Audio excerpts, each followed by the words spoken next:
Hello everyone, welcome to another session of Spiritual Saturday Book Club with me, Pastor Niral, and today joining us for the session, I do have some participants here, so if I don't look into the camera, it's because I'm looking at the people seated here. So today we're going to be carrying on with Gurus for Higher Enlightenment for Sale, and over the last couple of weeks I've been going over this book with all of you and be continuing today. So this book was split into 3 parts previously by Rinpoche. The first was on the Guru, the second was all about Dharma centers, and the third was about personal practice. So we're on the section about Dharma centers.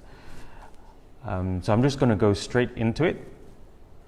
And today we start on the roles of the Guru. So for everyone here, what I'll be doing is, because not everyone has the book, so I'm going to be reading from the book, and then I'll be discussing it, and everybody is more than welcome to join in with discussion, and people online will join in as well. Okay? So we start on page 121, the roles of the Guru.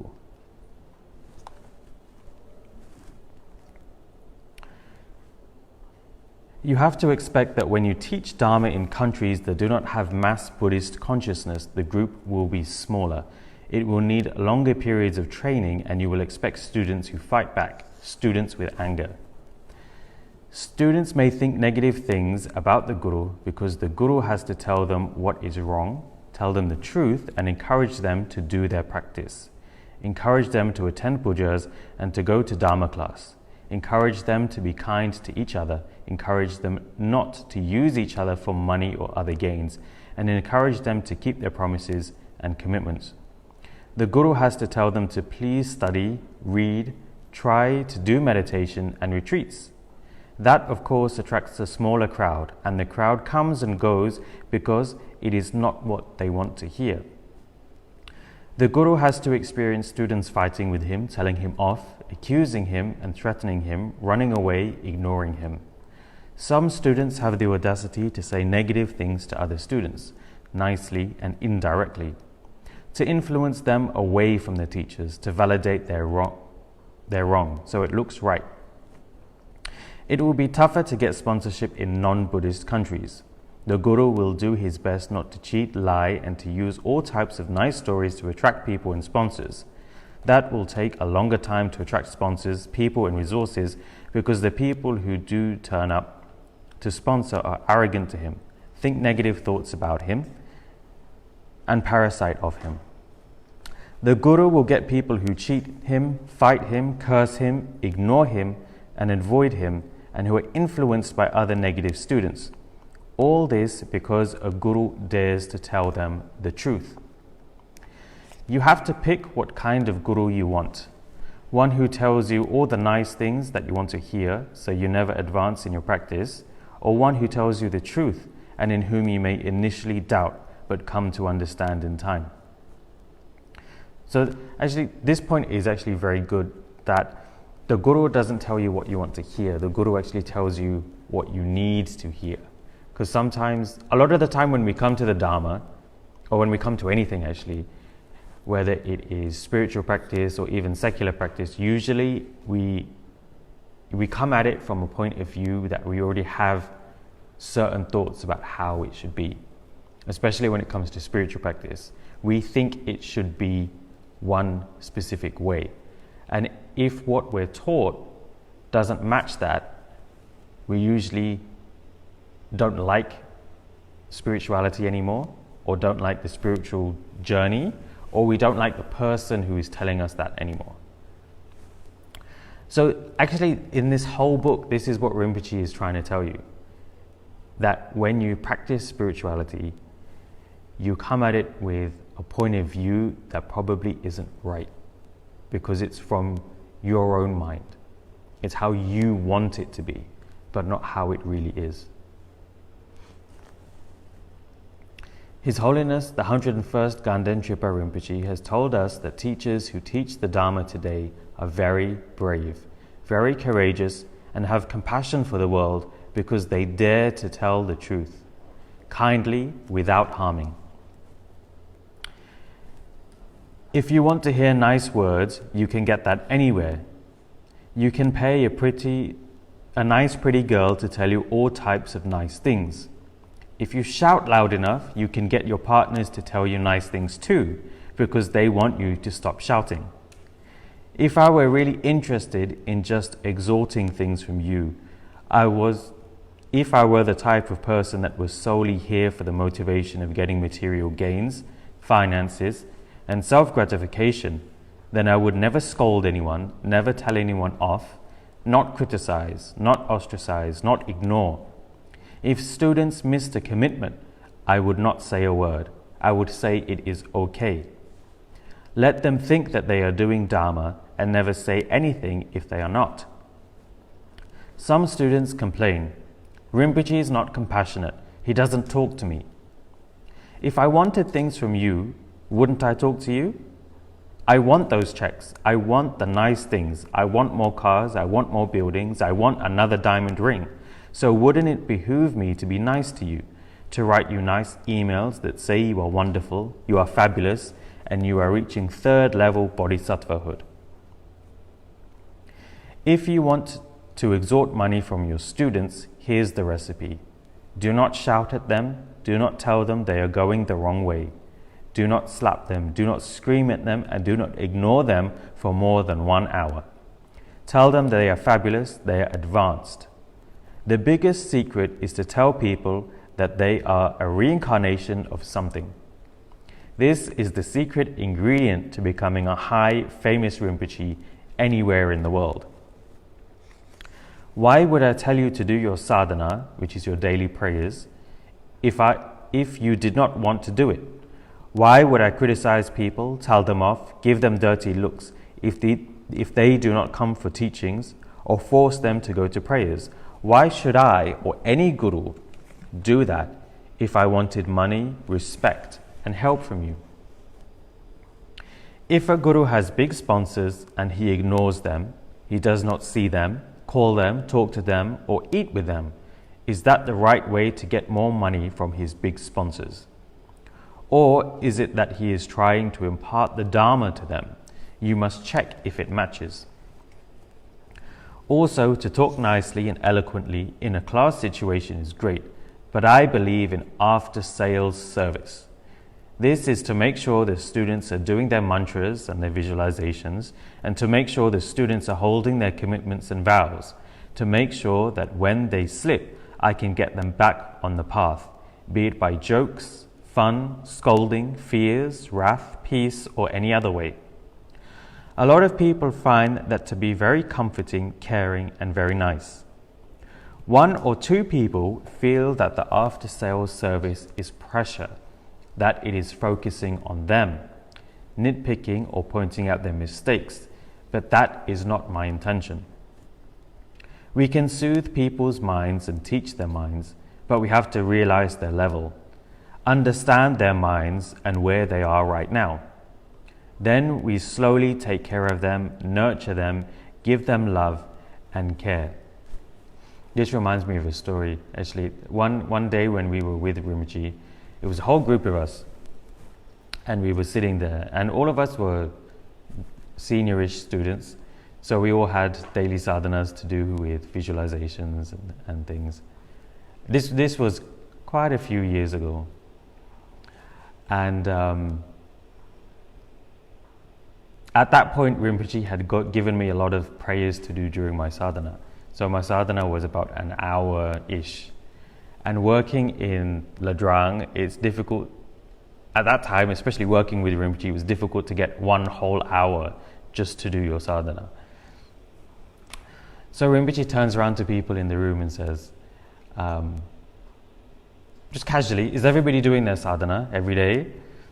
So some people were quite regular in doing their sadhana and their daily prayers. And at that point, I was not regular in doing my sadhana. So Rinpoche kind of looked at me and said, Niral, are you doing your sadhana? I'm like, well, it's a bit too long. So Rinpoche's like, what? I was like, it's a bit too long. And then Rinpoche kind of laughed and said, "Is it as long as mine?" And definitely not as long as Rinpoche's. Rinpoche's would take like 4 to 6 hours every single day. And so I said, "No, Rinpoche is not as big as yours." And then Rinpoche laughed. So then Rinpoche said, "Okay, what is your sadhana? What have I given you so far to do?" So I listed everything out. And then Rinpoche said, "Okay, I'll shorten it."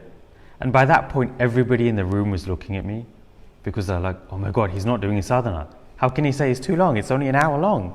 And I was thinking, okay, it's a lot of pressure because I've got pressure from Rinpoche to do my sadhana, and then I've got pressure from everyone else in the room to do my sadhana. So Rinpoche said, "Okay, I'll shorten it." So Rinpoche shortened it. And then it was only about 20 minutes long. So I was like, okay, it's doable. So I can do it every day. So I started doing my sadhana every day. So a couple of months later, we were in, it was a casual meeting with Rinpoche again, and again he asked who's doing their sadhana. And he remembered that I hadn't been doing it and that Rinpoche had to shorten my sadhana. So he turned around to me and said, "Pastor Niral, are you doing your sadhana?" And I was like, "Yes." I was like, "Good. Since you've been doing it regularly, I'm going to give you one more prayer to do." So then it increased from 20 minutes to 25 minutes. And then I was still okay, it was just 25 minutes. But the pressure was still there because I knew that Rinpoche would ask me. So then I continued doing my sadhanas, 25 minutes. And then a couple of months later, Rinpoche put pressure on me again and said, "Are you doing your sadhana?" And I was like, "Yes, I am doing my sadhana." He's like, "Oh, since you're doing it regularly, I'll give you one more prayer to do." So then it increased to about 40 minutes. And every time this increased again and again and again, until now my sadhana is between an hour and a half to 2 hours long. So I should have, there was a point where I came to think I should have not said anything and just done my sadhana in the first place, because now it's about an hour and a half to 2 hours long.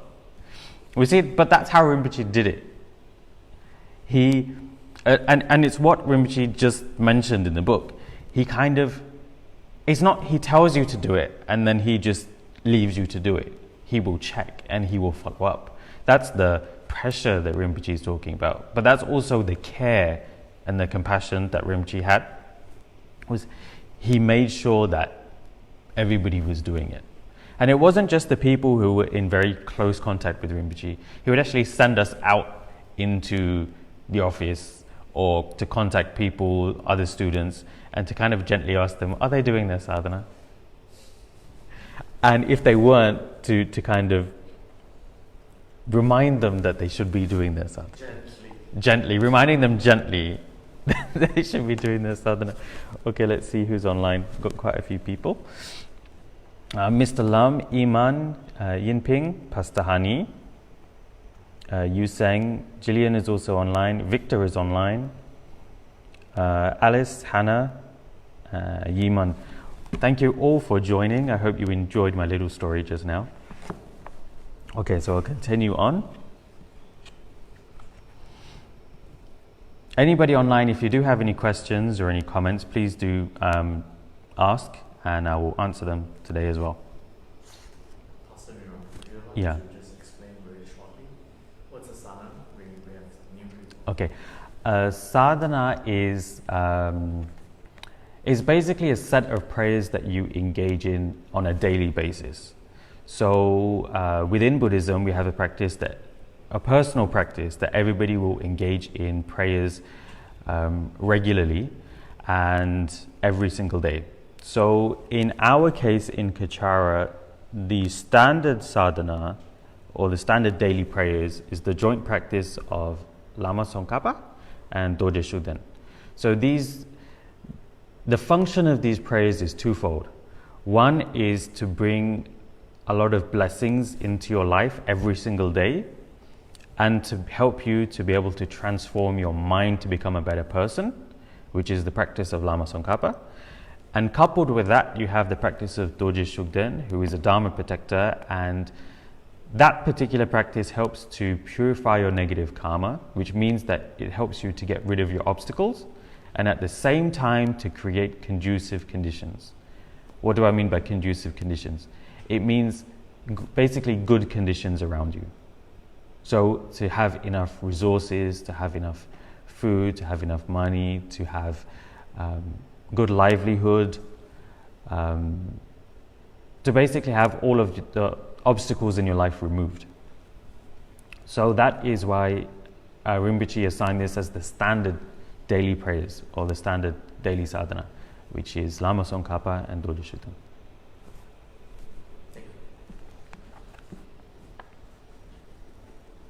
Okay. Sometimes love and care can be wrathful and fierce.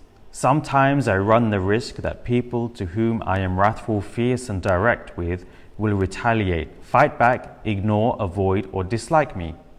I feel very sorry if they do that, but if I have used a fierce and wrathful method, it means I must have used the peaceful method many times and it did not work. If you are hanging off the edge of a cliff and I need to help you get off, I will need to scream very loudly for help. In that way, if you are breaking your commitments, your samaya, or your practices, of course, I will scream, I will intervene and intercede. If I do not call me a guru, a teacher, or a Dharma instructor. Do not even call me a human being.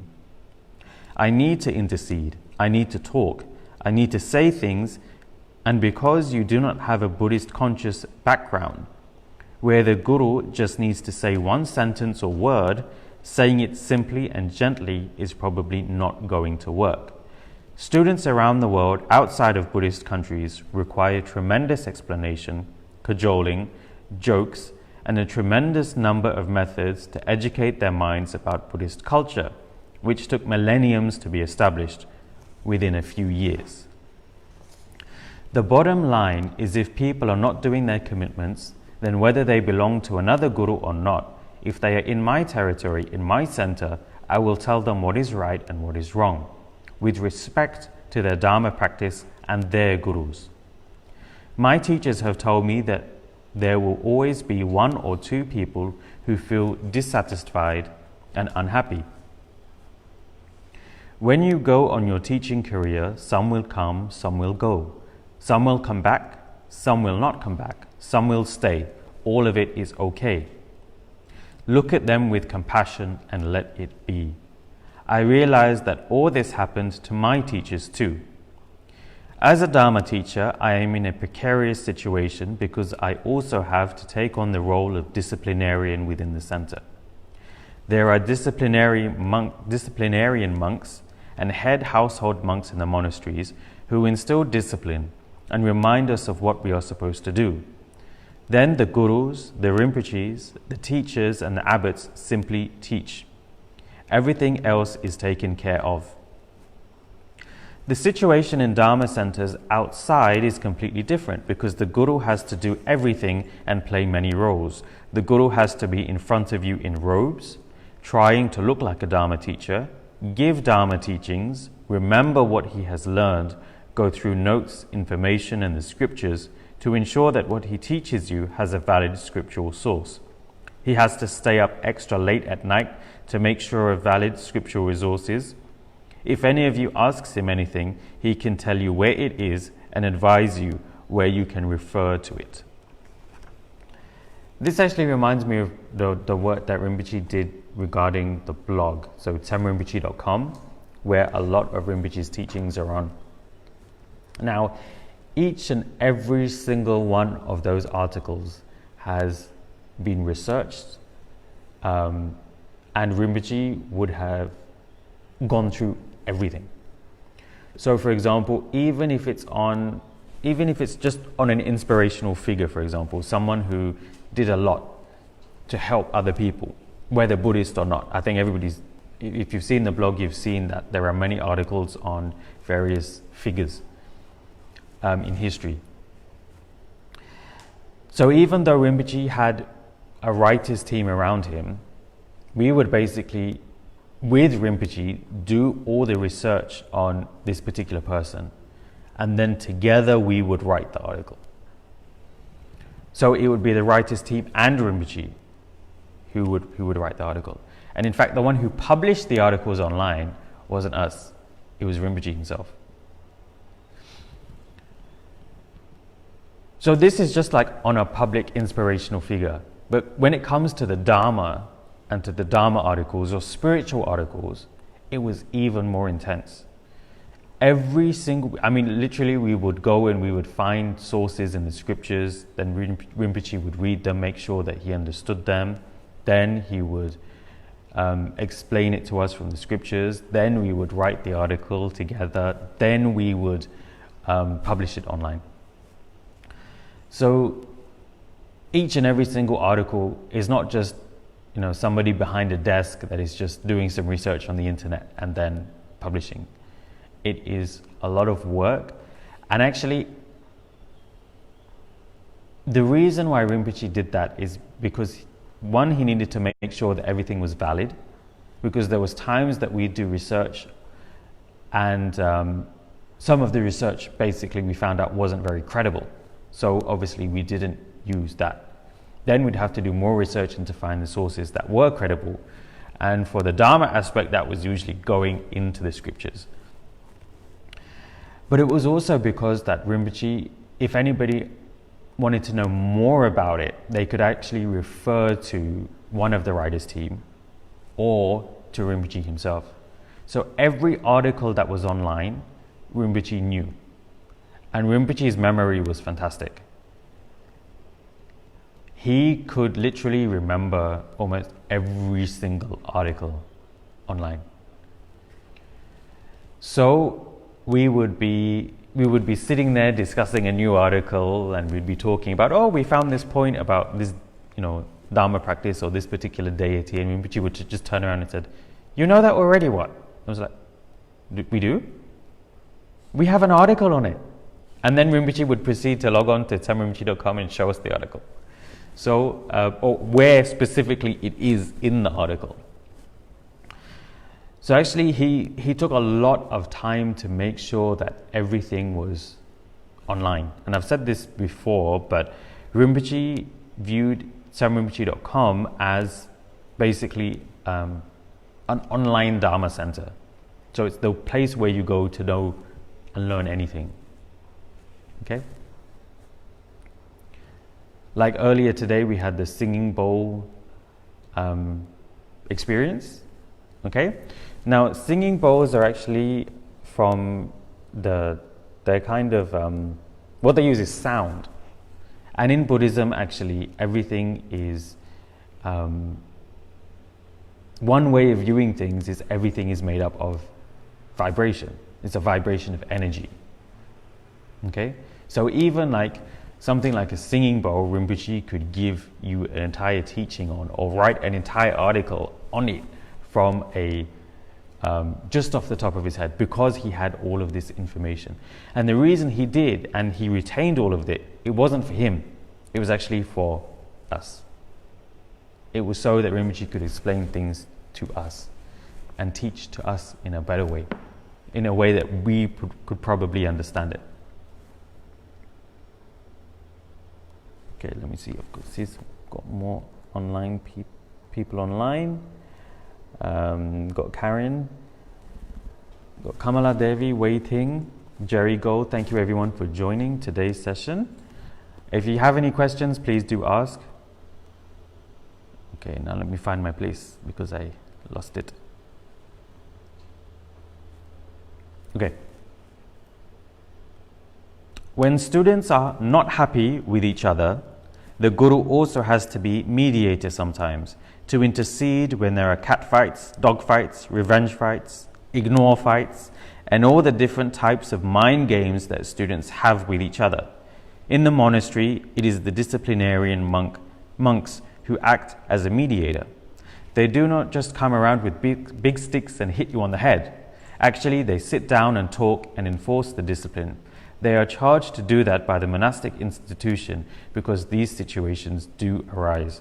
Actually, when we're talking about discipline, right, we always think about in school when you've misbehaved and your teacher comes, to your desk with a stick and then hits you, right? And when you think of discipline in the monastic system or the Dharma situation, a lot of people kind of think the same way. But actually, it is a lot more complicated than that. We had a student a couple of years ago who was very, very, on the outside, she seemed very, very nice. So she actually got along with everybody at the beginning. She was very nice, she was very helpful. But after a couple of months, when people got to know her, she was actually a very, very cold person. So she would, on the surface level, she's very nice, but underneath it, she's very cold. And on top of that, what she started doing is she started making problems with other people in the center. And various issues arose between her and other students. And then one day, Rinpoche heard that this student had been doing this. So Rinpoche had an audience with this student. So at the beginning, it was just a normal audience with Rinpoche just telling her to do your sadhana every day, be a more compassionate, be a more kinder person, do more charity work, help other people. And then after a little bit,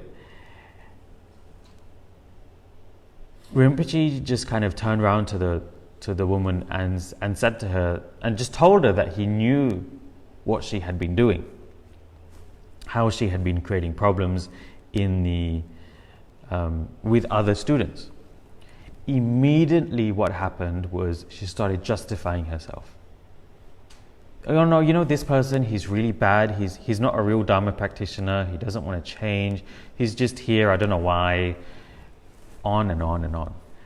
And she justified herself for about 2 to 3 hours. It was that long. By the end of 2 to 3 hours of constant talking, she was literally physically tired because she'd just been justifying herself for so long. So the reason why Rinpoche had the audience is because he needed to be the disciplinarian. He needed to make sure that she would stop doing what she was doing so that there actually be harmony among the students.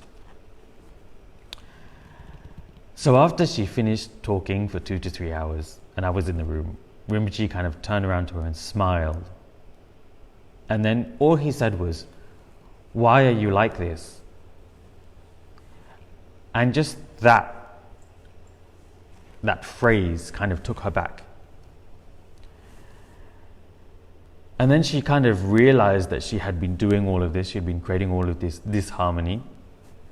And then Rinpoche kind of basically started asking her questions about her life. And it turned out that the reason why she acted or behaved in that way was because of her parents. So growing up, her parents had given her everything that she had needed physically.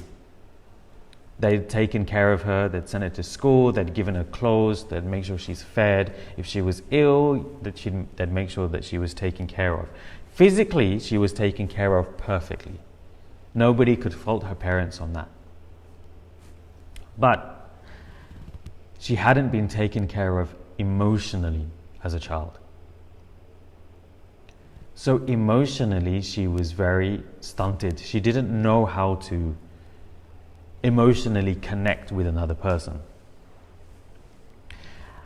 And over time, as she had grown up in that situation, that is what had, when she got close to somebody, then she started creating problems because she didn't understand how to handle an emotional connection with somebody. Okay? And because she had been coming to the center for a while, these emotional connections were actually building with other students, with people around her. And she didn't know how to handle it. And because she didn't know how to handle it, that's why she started creating problems with everyone. So then over time, during the course of the audience, she'd kind of explained this, and Rinpoche questioned her this way and that way to find out more about her past. And this is what Rinpoche came to the conclusion of, that this is the reason why she created problems. So then Rinpoche gave her various methods to help her kind of, one, to stop creating problems, and two, to actually understand how to have an emotional relationship with Dharma brothers and sisters, with friends, with anybody. So you see here, Rinpoche actually described what he did for her, not as a therapist, not as as anything else, but as a disciplinarian. Why? Because she was having discipline problems. Okay? And the way that to solve those issues was to actually go into her mind and help her to figure out why she does that and give her a way of getting over it. So when we think of discipline and disciplinarian, it is more than just, telling somebody off because they've done something wrong. Within the spiritual system, it's also about helping them understand what they're doing is not right, and also helping them overcome it. So sometimes, especially because Rinpoche doesn't explain it that much in here about what disciplining entails, but from a spiritual perspective, that's what they would do. The disciplinarian does. Any questions? No questions, okay. I'll continue. The Guru has to be a cultural instructor. If you have a Dharma instructor among your midst, you have to know where he comes from, the lineage, the practices of his teachings, how to do things, receive or make offerings, teach and practice Dharma according to a certain tradition. Gurus will not just make up teachings out of air, so they would usually follow a particular tradition. Since I am Tibetan, the most convenient tradition to follow is the Tibetan Buddhist one. So as both Dharma teacher and cultural instructor, I have to talk to students about the nuances and differences in culture and explain what everything means. For example, the significance of katas, prostrations, mandala offerings, and religious culture. When people want to do certain pujas and rituals in Buddhist countries, no explanation is needed. In Tibet, for example, we have a ritual and puja houses which have been there for thousands of years, where the Tibetans go for pujas. Here we have to explain everything in full detail again and again. When they do their pujas, how much, where, how. It is almost like a business deal, like a convincing game. The senior students forget, do not practice, or are not interested in the Dharma teachings that the Guru has taught.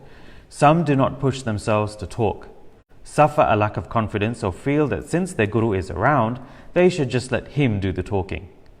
For many reasons, both good and bad, it is always left to the Guru to repeat the preliminary teachings and practical things, such as taking refuge, becoming a member of the center, Guru devotion, karma, pujas, etc., over and over again.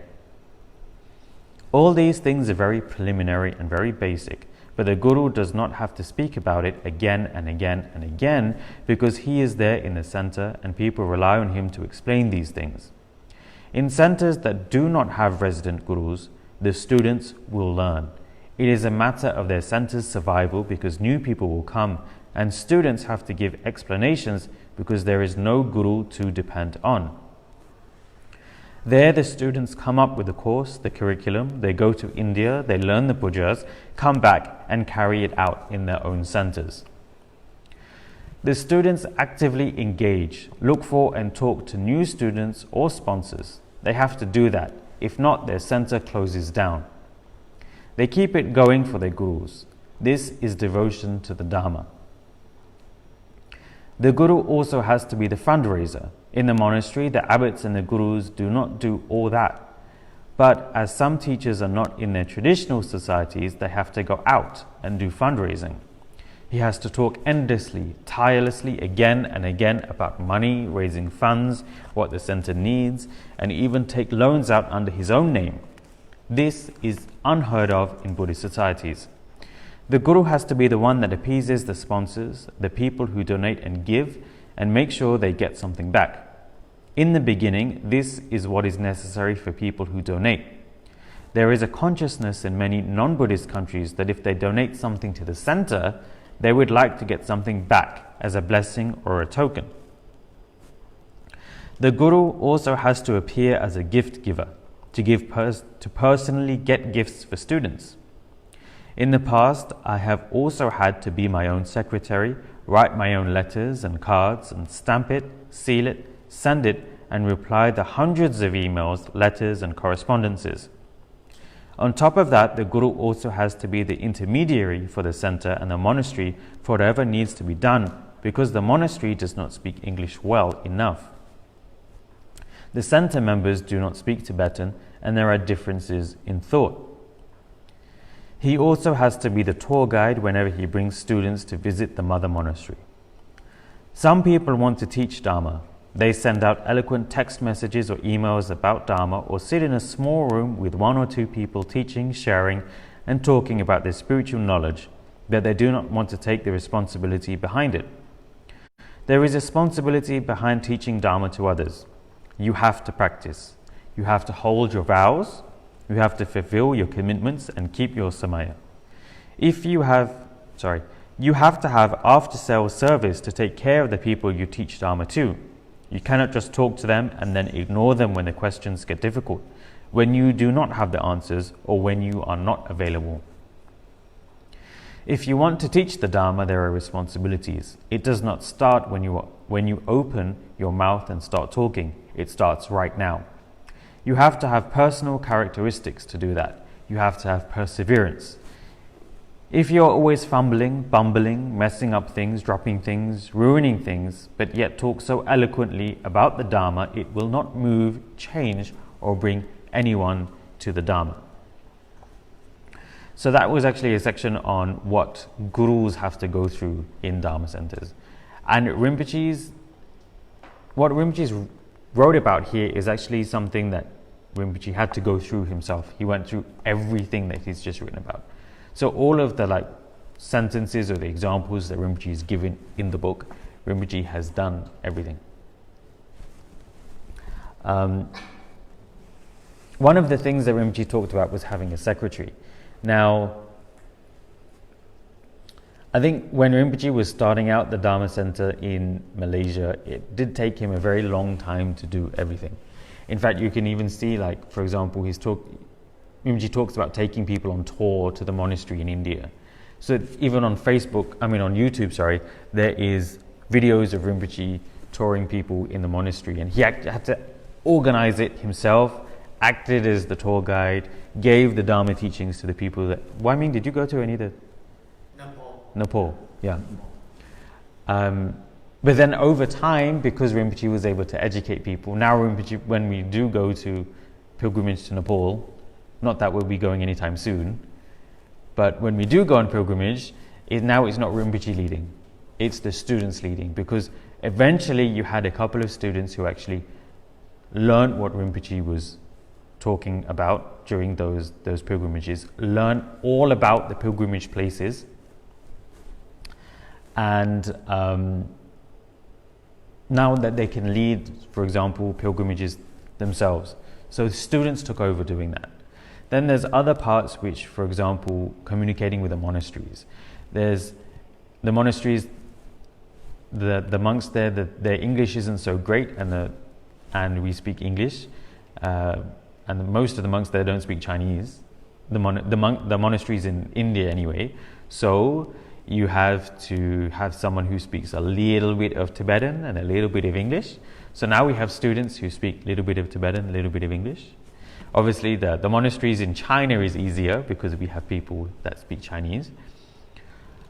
Same with Rinpoche's secretary work. When Rinpoche first said that he needed a secretary, a lot of people didn't know what he actually did or what he needed. But then over time, some students learned and help Rinpoche with his secretarial work.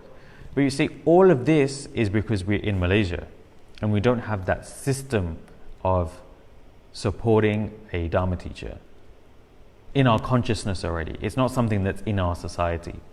But if you're in Tibet or India, for example, and if a Dharma teacher says they need a secretary, people would automatically know what a secretary for a Dharma teacher does.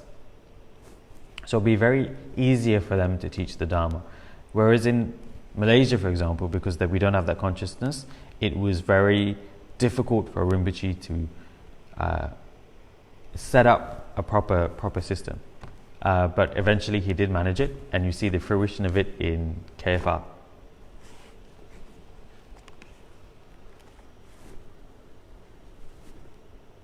Okay, so the next one is serving the Dharma Center. I have done everything. A little bit of acting and commercials in America, worked in retail, secretarial jobs, gardening, cooking, dishwashing. I know what it is to have to survive. I went through a lot of ups and downs. Please do not think that I have been sitting in the mountains meditating and that I know nothing about work. I know more than you do about work. The most difficult industry I have seen and been in is the entertainment business. When I did those fashion catwalks shows, I saw all the things that people talk about in the fashion industry. The designers, the makeup artists, and the coordinators actually scream and shout. Some of them are not nice. I saw models being screamed at in the back until they cried. When they went out onto the catwalk, they had to pretend that everything was all right. All we could do was to walk by and pat them on the back. I have seen it all. What is all that suffering for? What do all those designers, models, entertainment people, retail people, business people do it all for? You make the money and then what? At least in Dharma we suffer for a reason. We suffer to get happiness and to bring happiness to others. The suffering has a purpose. Other jobs have a purpose, but the purpose ends when we get our money. Yes, in the Dharma, we still fight like cats and dogs. We hate each other. We hate the Guru. We disappear. We send nasty text messages to each other. We do not like this or that sometimes, but it is like that everywhere in life. People ask why there are problems in Dharma. That's ridiculous. It is like asking why everybody is ill when you go to a hospital. Similarly, when you go to a Dharma center, everyone there is also ill. This is precisely why they are going to a Dharma center. They need mental help. At least they are going for help. The purpose of suffering, fighting, working, getting tired, pushing, putting our effort and exerting ourselves in a Dharma center is for something higher, the happiness of ourselves and others, to gain spiritual attainments and practice. We should never see our involvement in a Dharma center as work, because it is not work. Work is when we do things just for this life and it ends when we die. Dharma is when we do things for future lives and for enlightenment. It does not end. Therefore, be happy to suffer for others. Be happy to attend meetings, Dharma talks and pujas for others. Be happy to fight for others. Be happy to be patient for others. Be happy to participate for others. Teaching can be difficult. They are long. They make us sleepy. Sometimes they criticize or hurt us. But when we attend teachings, we stay awake out of compassion. We collect merits. Because we attend the teaching for others, we are suffering for ourselves, for others. A Dharma center's growth depends on our individual growth. If we do not individually grow, the center will never grow. Even if we acquire 100 buildings, it just becomes a business, and we do not need to use religion as a business. Every Dharma center must judge its growth by the members in it, how they improve with each Dharma talk and Dharma session, and how the harmony within and between the members grows. This section is very good for some of you here who are full-time staff and volunteers, okay? Actually, in the Dharma, it's not easy. When you are doing something, when you are part of something like KFR, it is not easy. It is not easy because, one, you have to deal with all the stuff that you would normally deal with outside. Okay, so if you think, if you're working in an office, if you have office politics, it also exists in a Dharma center. It will exist in the office. Really? I thought it's supposed to be, it's meant for spiritual practice, so the people should be practicing. Practicing, but how much? But you're assuming that everybody is practicing 100%.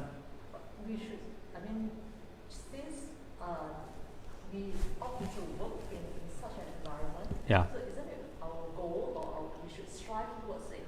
Of course, we are all human, we're still human. Yeah. Yeah, we are. Everybody here that is, everybody that's here is, but how much can you actually transform in a single day?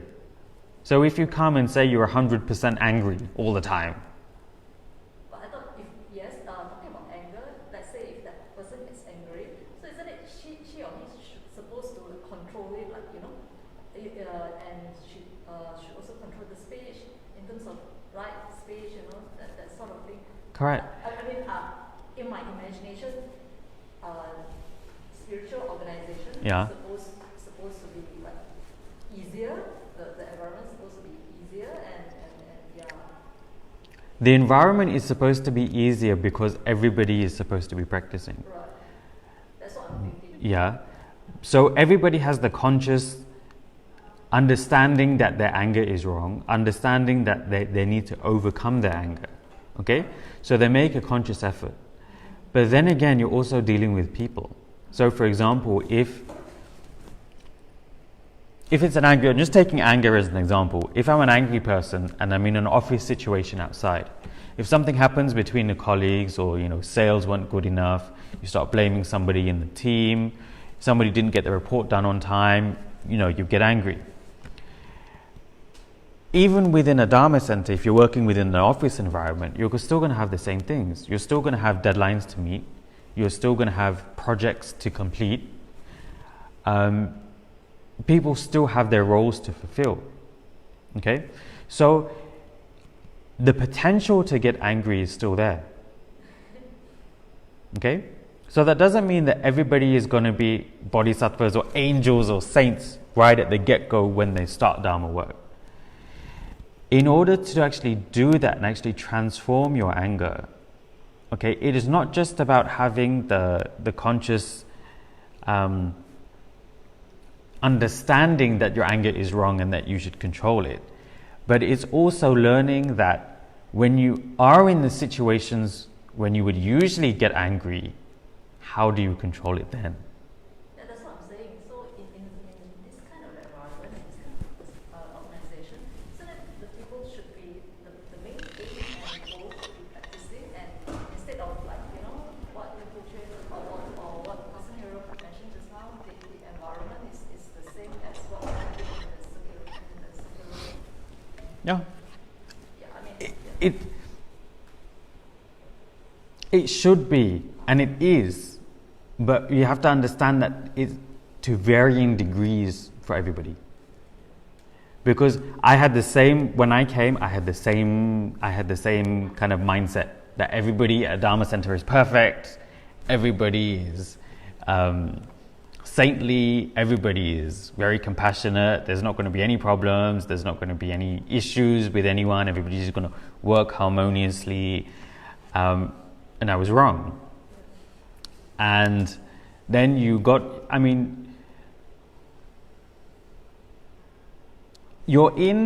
are in a situation where you will have issues with other people, whether it's Dharma brothers or sisters, other volunteers during your volunteer time, if you're full-time staff, with other staff. But if you are here for the right reason, you will be practicing and you will notice things go down. Like your negative habits, your anger, for example, taking the example of anger, will go down over time.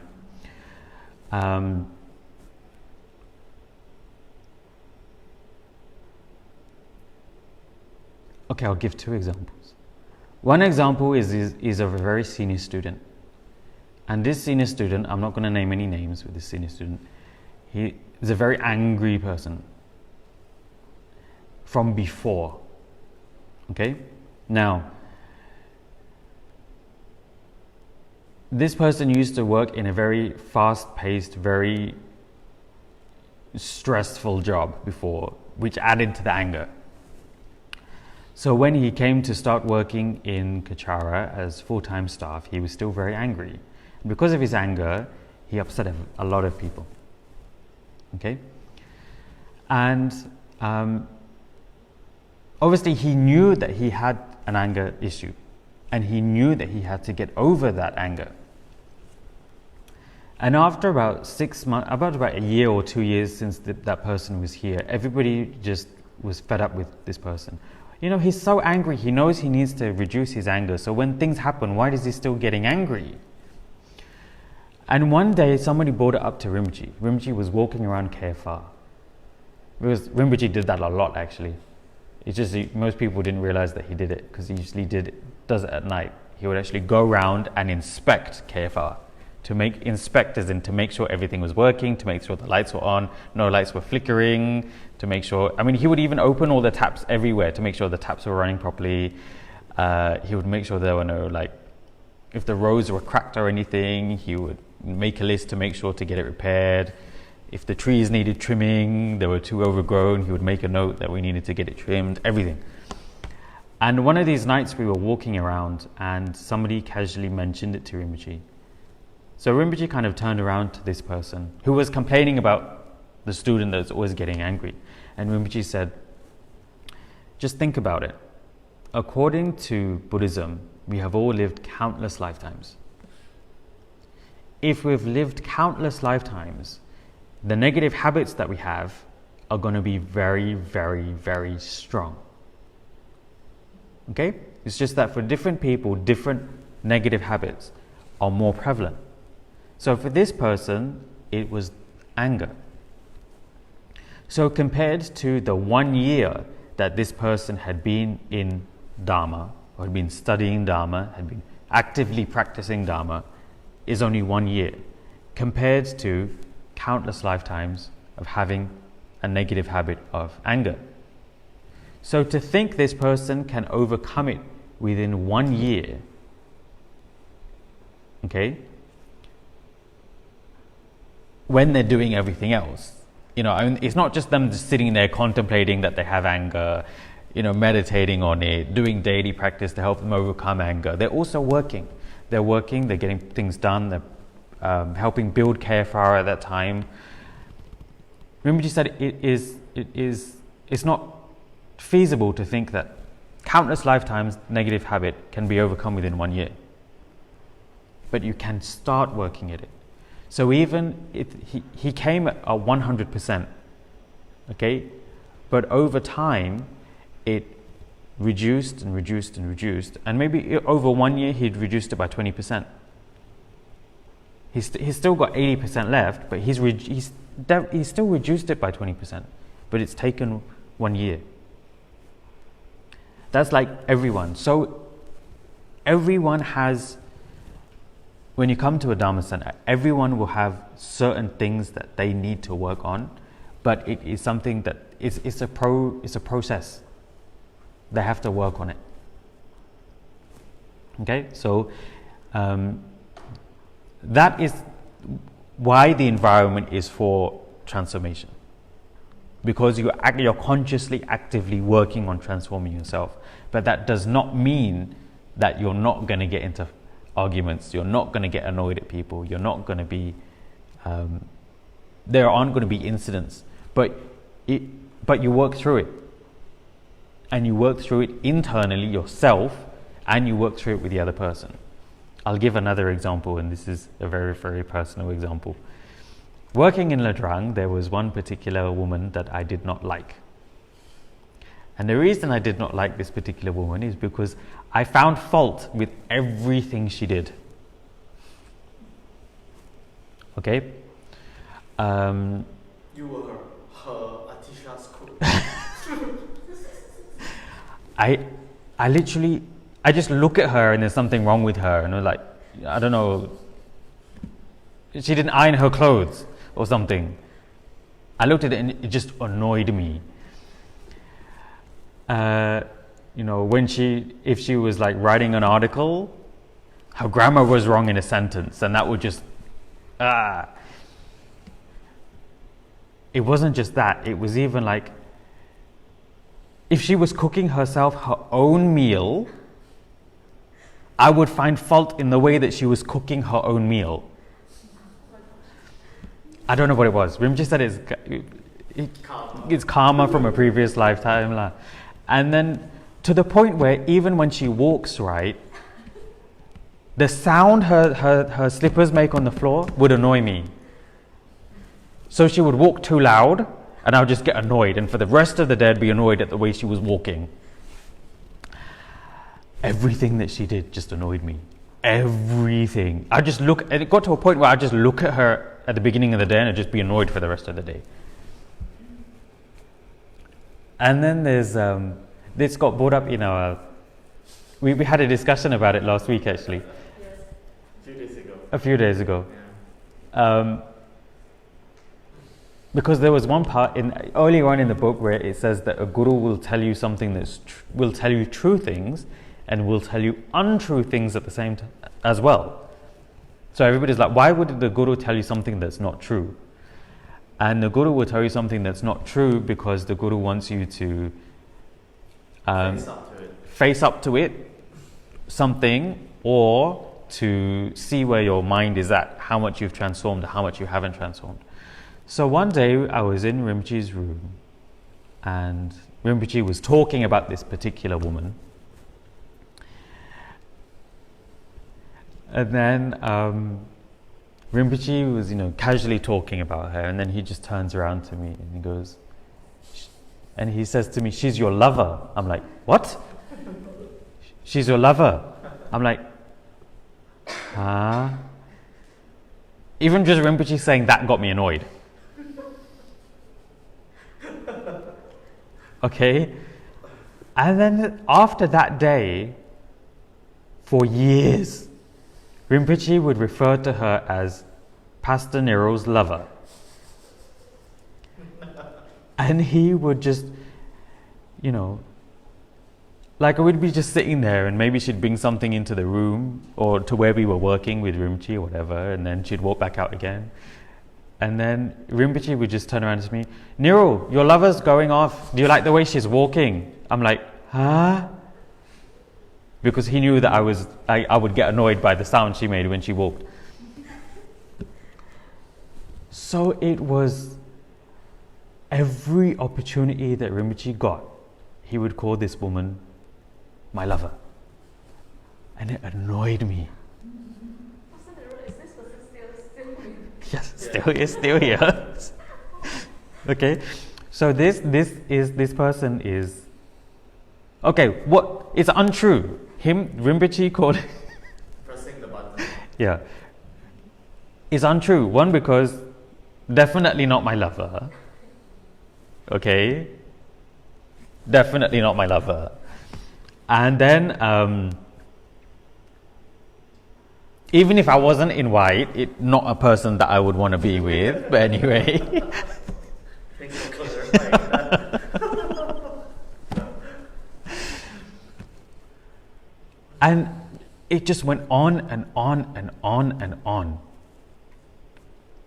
And I didn't understand what Rinpoche was doing.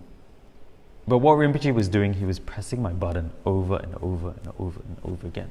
Because Rinpoche knew that if I kept getting annoyed with this person, I have to work with this person every single day. I see this person every single day. I have to work with this person every single day. If I continued with being annoyed at this person, then things would get difficult between the two of us and we wouldn't be able to do any work. In fact, it had already started.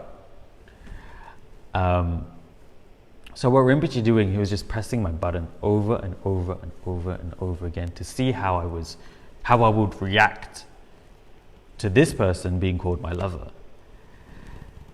Then it would just annoy me and annoy me and annoy me, and with Rinpoche calling, her my lover, the annoyance, the level of annoyance went higher and higher and higher and higher. And then one day I kind of realized, why is Rinpoche calling her my lover? Then I realized, how do you usually act towards a lover? You're very kind, you're very compassionate, you're very caring, you know, if they need help, you help them, if they're going through something, you comfort them, you know, you're there for that person. So then I thought, okay, hang on a minute. Rinpoche, it's a lesson from Rinpoche. This is actually how I should be thinking about that person. Not being annoyed with that person all the time. Not nitpicking at everything wrong that they do, in my mind, when she makes a mistake. Not nitpicking everything, but actually being a nice, compassionate person myself towards that person. So in that way, what happened over time was my level of annoyance every time Rinpoche called her my lover went down and down and down and down and down. So this is I mean, most people would think, why is Pastor Niral getting annoyed with this person? But you see, even as a pastor, we do have, I mean, when we're not perfect, we have our negative habits, we have our negative karma, we have our negative habituations. And this does play into our relationships with Dharma brothers and sisters, with people that we work with. But we are in the process of getting over it, of working past it. So this is why, I think this is the reason why Rinpoche mentioned it in the book, is because a lot of people have this concept that we're all perfect. When you're working in a Dharma center or coming to a Dharma center, that everybody there is perfect. We're not. If we were perfect, our statues would be on the altar, right? Because to be perfect is to be a Buddha. We're not there yet, but we're getting there. Could I ask a question? Yes. Did you not think of her as your previous mother before? Did you try that? Did I try thinking of her as a mother in my previous life? Yes. And doing the lamrim thing of trying to generate compassion? Just think about the fact that she could potentially... No, because I didn't like the way she walked, I didn't like the way she breathed, I didn't like the way she cooked her meals, let alone did her work. Because I could find something wrong with anything. I can still find something wrong with anything that she does. Okay? But it doesn't annoy me. I mean, so you see, my annoyance hasn't gone completely. I'd probably say it's about 95% gone, but I still get around 5% of annoyance left. Okay, we've got some comments. Sharon says, oh, the so profound suffering has a purpose. Yes, it does within a Dharma center. Chung says, she was your spouse in your previous life. Oh my God. And Sharon put another note saying, your lover. Yes, okay. I'm actually going to end it there for today's session. Okay? do you have time for a question? Just one. Yeah, okay. Can.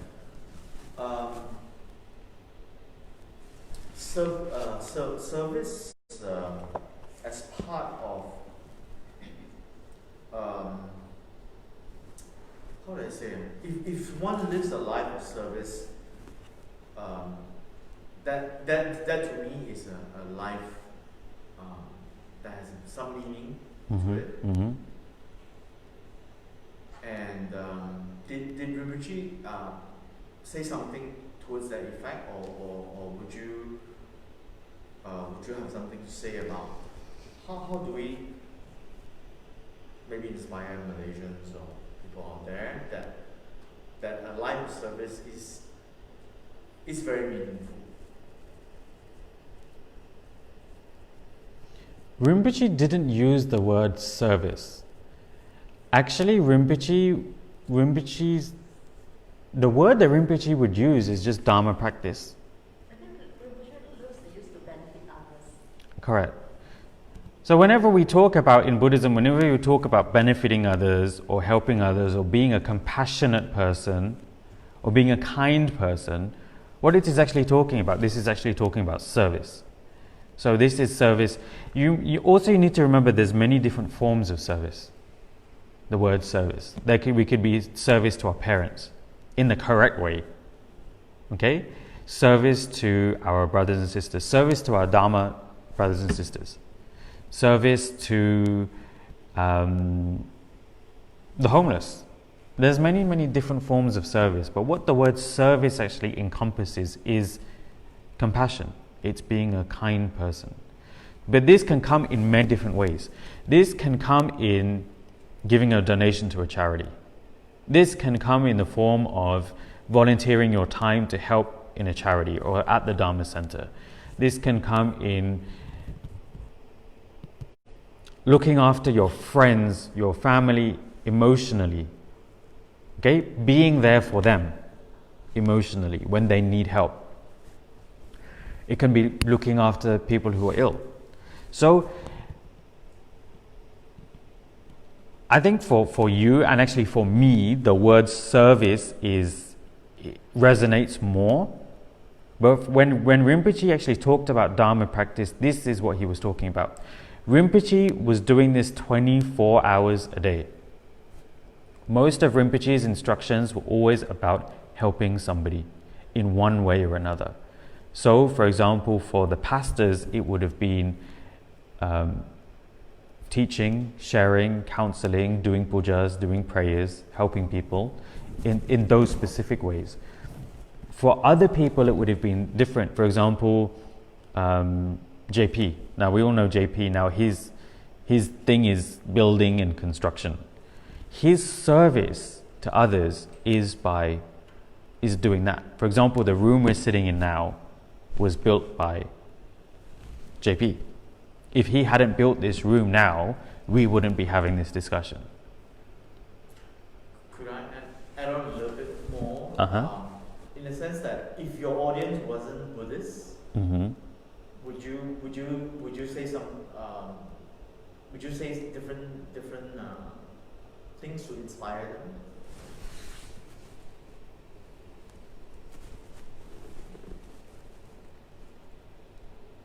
Not really. Because service, whether it is Buddhist or not Buddhist, is still the same. It's about actually focusing on somebody else, on benefiting somebody else. Because actually, if you're looking for happiness, you're not going to find it inside. You will find a peace of mind inside when you do things like meditation. But happiness and fulfillment, you will not find inside. To find that, you actually have to focus out. You have to focus on other people. All the great religions all tell you to serve other people. And you will find happiness, or you will find God or peace through doing that. You can calm your mind yourself, but to find that peace, contentment, that sense of fulfillment, you need to focus out. All the religions say that.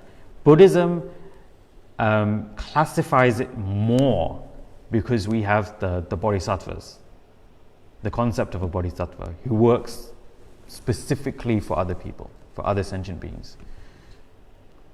So within Buddhism, we have a more defined example of what it is. But all great religions show that. Got one question from Mr. Lam.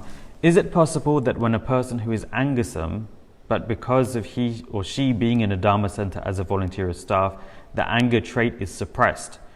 Over time, the anger suppression may not be good, as in a sense that the anger habit is not transformed. Is there a method that we can use to check? There are many methods that we can use to check our anger. One of the best ways of checking is actually to put yourself in a situation where you know that previously that you would get angry. If you still get angry in that same manner, then obviously you haven't transformed. But if you put if you're in the same situation but you find that you're able to control your anger or your anger has lessened, then you know that you have transformed. Is anger suppressed when you're in a Dharma center environment? Now, no. Usually not. Even if you try to suppress your anger, because you will have interaction with other people, it will trigger the same kind of situations that will make you angry. So no, you wouldn't suppress your anger in a Dharma center environment. You can try to, but because of interactions you will have with other people, it will come out naturally. So you can't suppress it in that way. You have to use various methods to overcome it rather than suppress it. Because there's one thing that Rinpoche used to say to me: if you repress something, okay, you're not going to overcome it. If you repress something, you're actually just burying it deep down inside, and eventually it will become stronger. Whether it is, I mean, that can apply to, suppression on a level of society. If you repress a group of people, over time, it will be, the fracture in society will get stronger. But also internally, if you repress your emotions and your negative habits, it will get stronger. So the way to overcome it is to understand your emotions and your negative habits, and then you implement the methods to overcome it. So there is a difference. This is a very good question. Okay, I'm going to leave it for there because we've gone over time. So thank you to today's sponsors who are listed on the description of this video. Thank you very much for joining, everybody, and see you next week. Thank you.